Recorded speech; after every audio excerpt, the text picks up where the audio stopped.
Berbahagialah bangsa yang Allahnya ialah Tuhan, suku bangsa yang dipilihnya menjadi miliknya sendiri.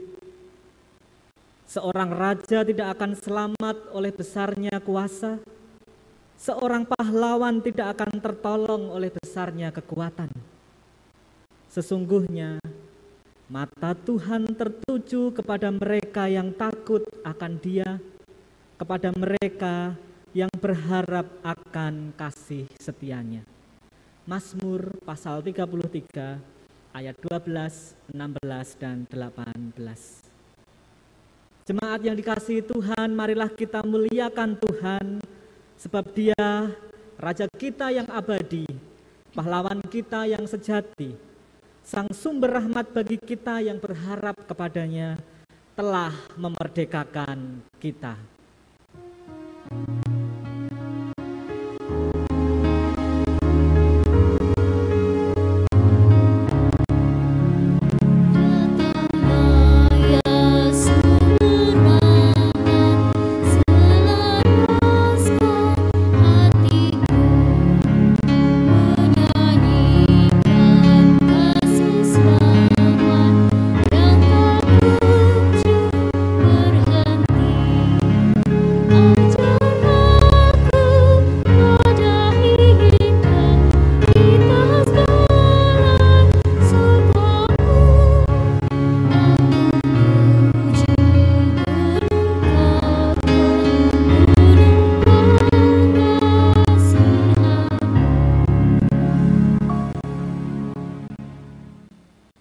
Persekutuan kita untuk merefleksikan hari ulang tahun kemerdekaan Republik Indonesia yang ke-76 berlangsung hanya karena pertolongan Tuhan yang menciptakan langit dan bumi, yang kasih setianya tetap untuk selama-lamanya. Kasih karunia dan damai sejahtera dari Allah Bapa kita dan Tuhan kita Yesus Kristus menyertai kita sekalian. Amin.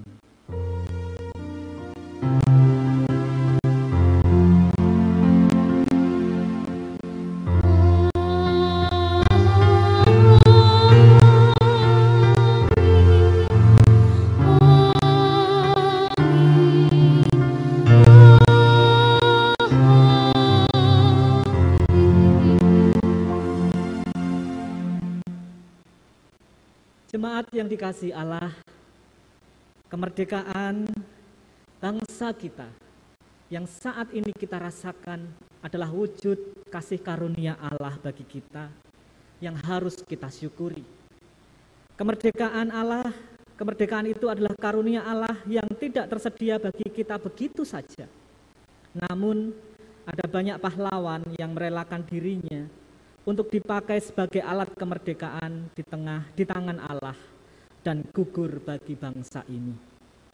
Mereka adalah para pahlawan yang berjuang untuk mencerdaskan bangsa, para pahlawan yang berjuang untuk menyehatkan bangsa, yang berjuang untuk menyejahterakan bangsa, maupun juga yang berjuang mengangkat senjata, membela kedaulatan bangsa. Oleh karena itu, sejenak marilah kita mengheningkan cipta untuk mengenang kebaikan Allah yang telah terpancar melalui setiap perjuangan dan pengorbanan mereka, para pahlawan. Seluruh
bersama-sama kita akan merefleksikan firman Tuhan di dalam kita merayakan kemerdekaan bangsa kita ini.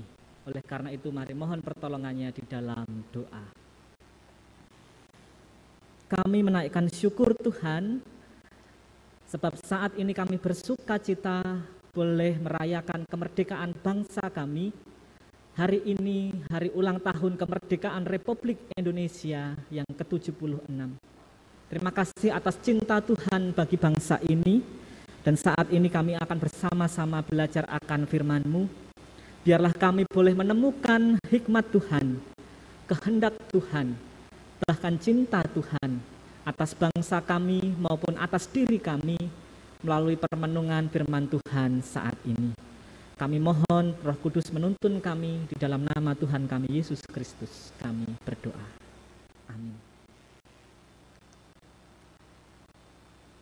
Jemaat yang dikasihi Tuhan, kita akan mendasari perenungan kita akan firman Tuhan dari pembacaan Alkitab yang diambil dari Kisah Para Rasul pasal 7 ayat 9 dan 10. Kisah Para Rasul pasal 7 ayat 9 dan 10. Demikian kesaksian firman Tuhan. Karena iri hati, bapak-bapak leluhur kita menjual Yusuf ke tanah Mesir. Tetapi Allah menyertai dia dan melepaskannya dari segala penindasan serta menganugerahkan kepadanya kasih karunia dan hikmat ketika ia menghadap Firaun, Raja Mesir. Firaun mengangkatnya menjadi kuasa atas tanah Mesir dan atas seluruh istananya. Demikian pembacaan Alkitab. Berbahagialah kita yang mendengar, merenungkannya dan melakukannya dalam kehidupan sehari-hari. Haleluya. Ibu, bapak, dan saudara yang dikasihi Tuhan, dalam salah satu midras itu adalah salah satu kitab pengajaran dalam agama Yahudi. Jadi dalam agama Yahudi itu ada banyak kitab-kitab turunan dari Taurat untuk pengajaran sehari-hari. Ada namanya Haggadah, ada namanya Mishnah, ada namanya Halakah, dan salah satunya adalah Midras. Isinya adalah kumpulan-kumpulan cerita yang mengajarkan tentang moral dan spiritual. Nah, dalam salah satu Midras ada satu pertanyaan demikian. Manakah yang lebih mulia? Tuhan yang menciptakan tanah liat atau manusia yang menjadikannya batu bata? Manakah yang lebih mulia? Tuhan yang menumbuhkan gandum atau manusia yang mengolahnya menjadi roti? Jika pertanyaan ini ditujukan kepada ibu, bapak, dan saudara, kira-kira Anda akan menjawab apa? Apa yang akan Anda pilih? Mana yang lebih mulia? Namun Bapak Ibu, maksud dari pertanyaan ini sebenarnya bukanlah untuk menentukan mana yang lebih mulia. Dalam pengajaran Yahudi ini, mereka mengimani bahwa Allah ketika menjadikan segala sesuatu, Ia menjadikan semuanya itu sedikit tidak lengkap dalam tanda petik. Supaya apa? Supaya kita manusia bisa memperoleh peran sebagai rekan kerja, sebagai partner, sebagai co-creator dari Allah untuk melengkapi apa saja yang telah Allah ciptakan. Dengan kata lain, Allah itu berkenan melibatkan manusia sebagai kawan sekerjanya untuk menciptakan sesuatu, untuk memelihara sesuatu yang telah Ia ciptakan. Co-creator. Nah, Bapak Ibu yang dikasihi Tuhan, bacaan Alkitab yang kita renungkan di hari kemerdekaan Republik Indonesia ini, yang tadi diambil dari Kisah Para Rasul pasal 7, merupakan bagian dari pembelaan atau pledoi dari Stefanus ketika ia disidang di hadapan Mahkamah Agama. Nah, ceritanya Stefanus dibawa ke persidangan. Nah, di persidangan itu dia melakukan pembelaan dengan menyampaikan sebuah pledoi begitu ya.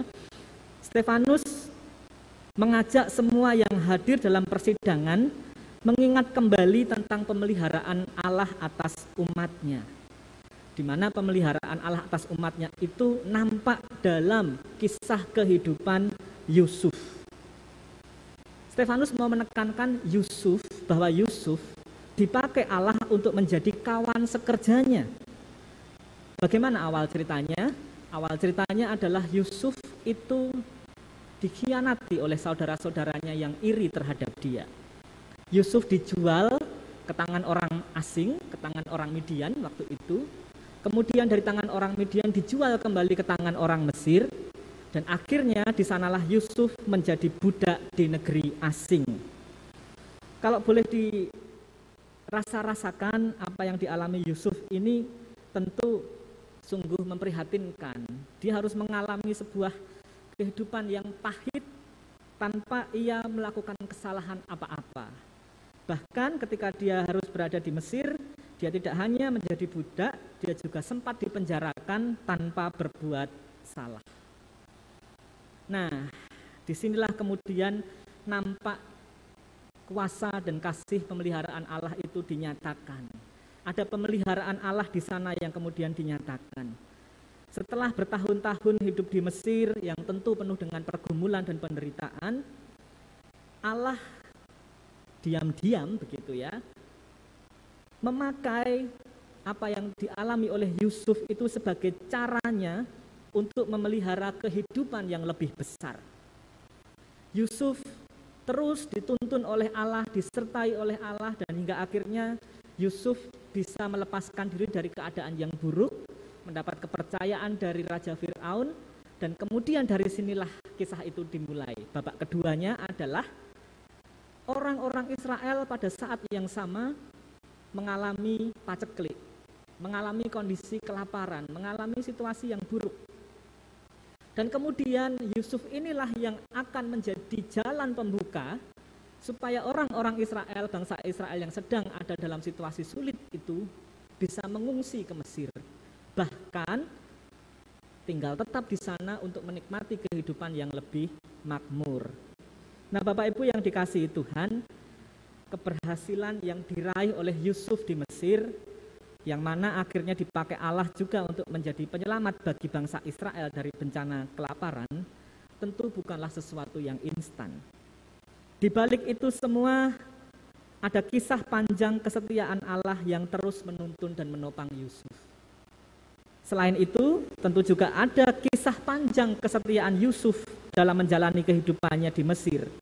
Ia terus setia, baik ketika ia melayani sebagai seorang budak, maupun ketika ia sudah menjadi tuan tanah atau menteri urusan pertanahan di kerajaan Mesir. Itulah mengapa Bapak Ibu di dalam pledoi atau pembelaan yang disampaikan oleh Stefanus menyimpulkan bahwa Bapak Yusuf adalah orang yang dianugerahi kasih karunia dan hikmat. Tadi kita membacanya di ayat 10. Bapak Ibu yang dikasihi Tuhan, dipakai Allah untuk ikut memelihara kehidupan. Itulah tema yang kita renungkan di hari kemerdekaan bangsa kita ini. Jika kita belajar dari kisah Yusuf, sebagaimana disampaikan oleh Stefanus dalam pembelaannya, ternyata untuk dipakai Allah itu merupakan perjuangan yang panjang dan butuh kesetiaan. Dipakai Allah untuk memelihara kehidupan bukanlah sesuatu yang dapat dikerjakan secara instan, yang cepat, baik dalam prosesnya maupun juga cepat di dalam melihat hasilnya. Tidak.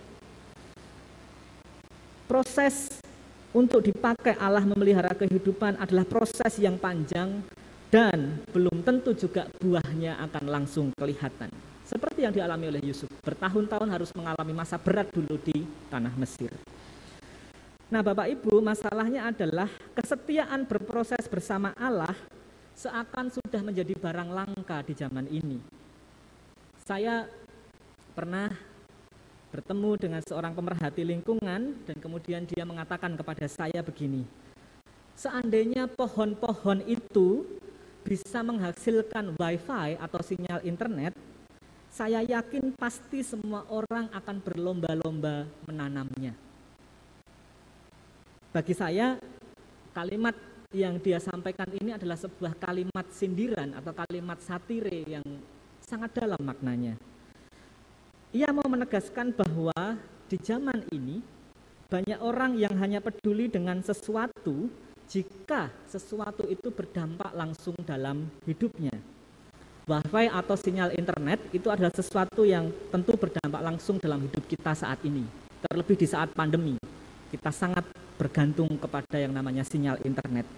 Makanya jika Wi-Fi itu mengalami gangguan, kita pasti akan langsung datang ke customer service atau menelponnya untuk memperbaiki. Ini tolong Wi-Fi saya diperbaiki.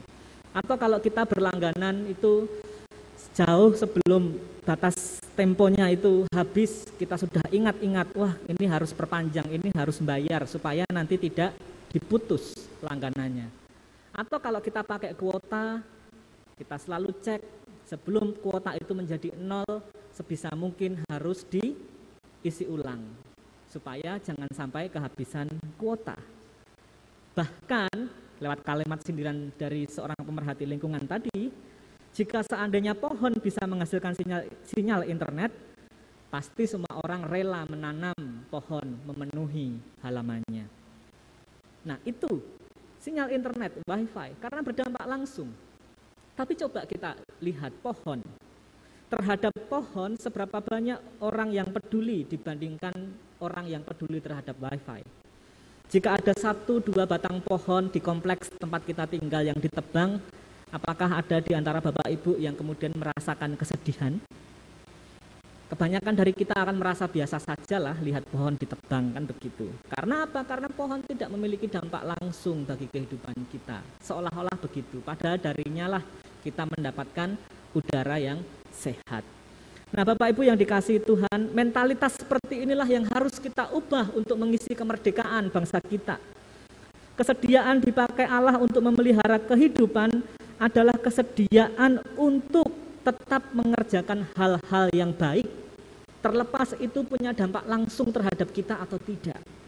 Kesetiaan untuk tetap mengerjakan hal-hal yang baik, sekalipun buahnya tidak bisa kita nikmati langsung, dan bahkan buahnya bisa saja baru dirasakan lama kemudian oleh generasi setelah kita. Jadi apa yang harus kita lakukan Bapak Ibu yang dikasihi Tuhan untuk mengisi kemerdekaan bangsa kita? Mari kita memelihara kehidupan yang telah Allah karuniakan ini dengan kita mengerjakan kebaikan-kebaikan yang bernilai lama, bukan hanya kebaikan-kebaikan sesaat. Mari Bapak Ibu yang di rumah ada putra dan cucu, ajarilah mereka sejak dini dengan kejujuran, agar kelak mereka nanti tumbuh menjadi pribadi yang berintegritas, tidak menjadi pribadi yang korup dalam kemudian melanjutkan pembangunan bangsa ini. Mari Bapak Ibu yang di rumah punya anak cucu, ajari mereka dengan kepedulian, ajari mereka dari sejak kecil memiliki literasi finansial, literasi keuangan yang baik, sehingga kemudian kelak mereka menjadi pribadi yang mampu mengelola berkat Tuhan dengan bijak, mampu untuk mengembangkan diri, tapi juga sekaligus mampu untuk berbagi kepada orang lain. Mari mulai saat ini kita coba lebih peduli dengan keadaan lingkungan di sekitar kita. Kita jaga, kita lestarikan lingkungan kita. Kita coba tekan pencemaran yang kita lakukan. Kita kelola sampah kita dengan baik dan sebagainya. Itu hal-hal yang bisa kita lakukan untuk kita ikut serta memelihara kehidupan yang telah Allah karuniakan. Kebaikan-kebaikan yang tidak hanya bernilai sesaat tetapi juga bernilai kekal hingga nanti, karena itu adalah warisan yang baik bagi generasi yang akan datang. Jadi Bapak Ibu yang dikasihi Tuhan, apapun kebaikan yang sedang Anda rintis saat ini, ataupun proyek-proyek sosial yang sedang Anda agendakan hari ini di tengah keluarga, lakukanlah itu semua dengan setia. Sekalipun Anda tak kunjung melihat hasilnya, tak kunjung merasakan buahnya, percayalah bahwa Allah sudah dan akan selalu berkenan atas itu semuanya, sebagai cara Anda melibatkan diri dalam karya pemeliharaan Allah. Kiranya Tuhan memberkati kita sekalian. Amin. Mari kita berdoa.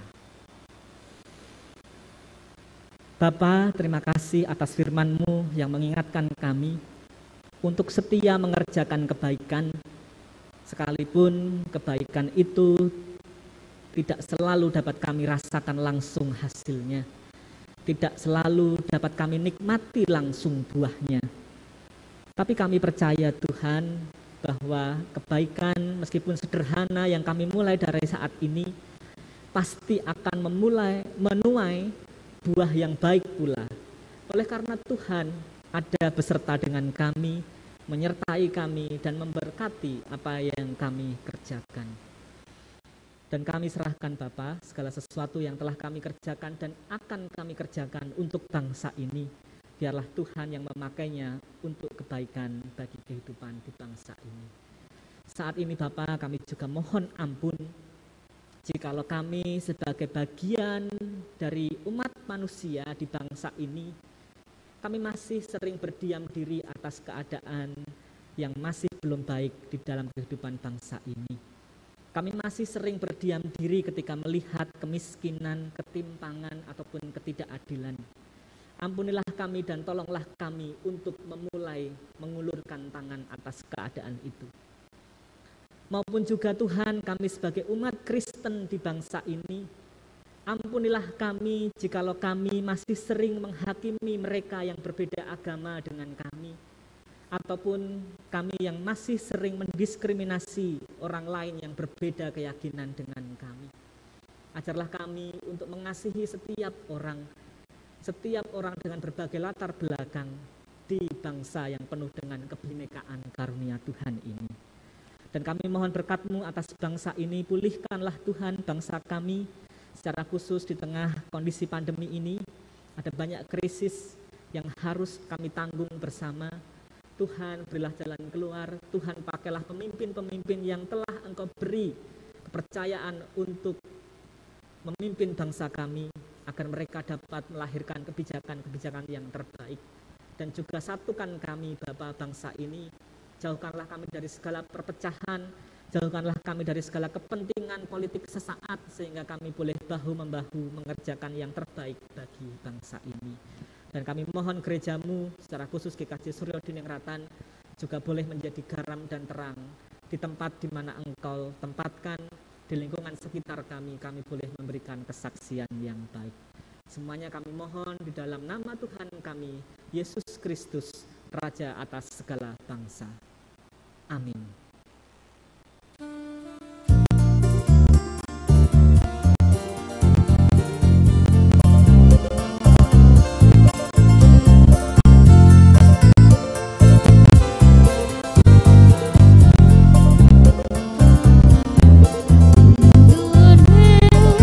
Pusaka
Jemaat yang terkasih di dalam Tuhan Yesus Kristus, marilah kita mengarahkan hati kepada Allah.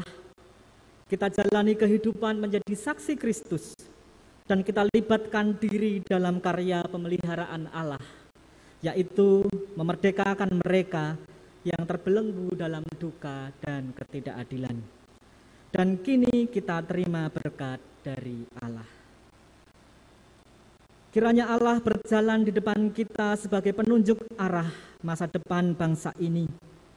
Kiranya Allah berjalan di samping kita sebagai sahabat yang memberi pengharapan bagi bangsa ini. Kiranya Allah berjalan di belakang kita sebagai penolong ketika bangsa ini terlelah dan terjatuh. Dan kiranya Allah berjalan di atas kita sebagai sumber kebenaran bagi setiap orang yang ada di bangsa ini. Kiranya Allah Tritunggal Maha Kudus, Bapa, Putra, dan Roh Kudus, merengkuh kita dengan cintanya sehingga hidup kita, hidup bangsa kita, mencerminkan wajah kasih-Nya. Amin.